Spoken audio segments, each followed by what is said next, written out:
चंद्रबाबू पैसे कमाने के लिए हैदराबाद जाता है। वहाँ एक व्यापार शुरू करने के लिए गहरी सोच में पड़ जाता है। चाय पीने के लिए बाइक पे निकलता है। सर्कल के पास ट्रैफिक पुलिस कुछ लोगों को समझाते रहता है। उसी तरफ जाते हुए चंद्रबाबू को पुलिस पकड़ लेता है।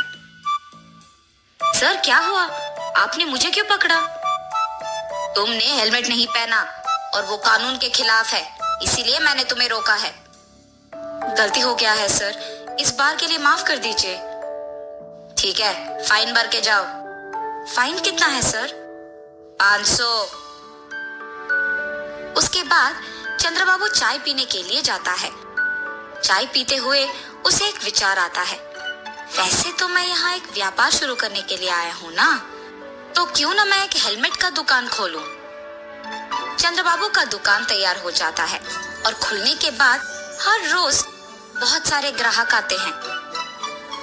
इसीलिए वो एक भरोसेमंद को दुकान में काम करने के लिए लगाता है। उसका नाम संतोष है।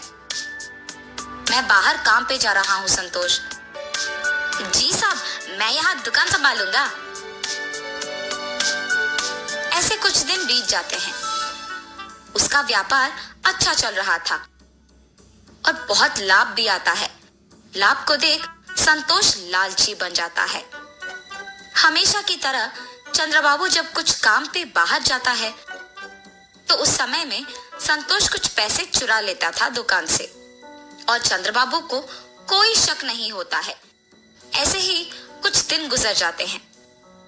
संतोष, तुम्हारा वेतन कम है ना? जी साहब।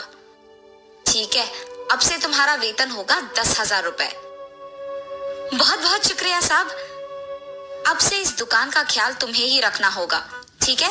मुझे गांव जाना होगा, वहां कुछ काम है। 10 दिन बाद आऊंगा। जी साहब, आप कहने तक मैं दुकान का बहुत अच्छा ख्याल रखूंगा। चंद्रबाबू के गांव जाने के बाद हर रोज के पैसे में से आधा संतोष ले लेता था।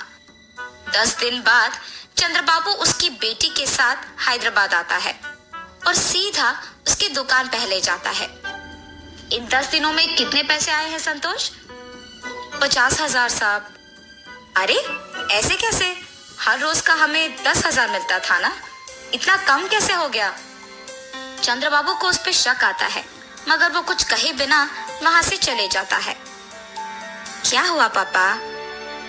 कुछ नहीं बेटी, मेरे गांव आने से पहले हमारा दुकान लाभ में चल रहा था, लेकिन इन 10 दिनों में बहुत कम हो गया है। लगता है कि हेलमेट ज्यादा नहीं बिक रहे हैं। पापा, शायद संतोष कुछ पैसे ले रहा है। अरे नहीं नहीं, वो ऐसे नहीं करेगा, बहुत ईमानदार है वो। अच्छा ठीक है पापा, आप आके पहले खाना खा लीजिए। सुबह के समय में दिव्या दुकान को किसी के आने से पहले एक सीसी कैमरा लगवाती है और वहां से चले जाती है। हमेशा की तरह रोज के पैसों में से कुछ संतोष ले लेता है और ये सब दिव्या सीसी कैमरा के फुटेज में देखती है। लेकिन सीसी कैमरा के बारे में दिव्या के अलावा और किसी को नहीं पता था। दिव्या उसके पिता को ये सब दिखाती है और चंद्रबाबू को बहुत गुस्सा आता है। संतोष, तुमने मुझे धोखा क्यों दिया? मैंने कुछ नहीं किया साहब। हर रोज दुकान से तुम ही पैसे निकाल रहे हो। अयो नहीं साहब, मैंने नहीं लिया। ये लो सबूत। उसे देख संतोष के मुंह से एक शब्द नहीं निकलता है।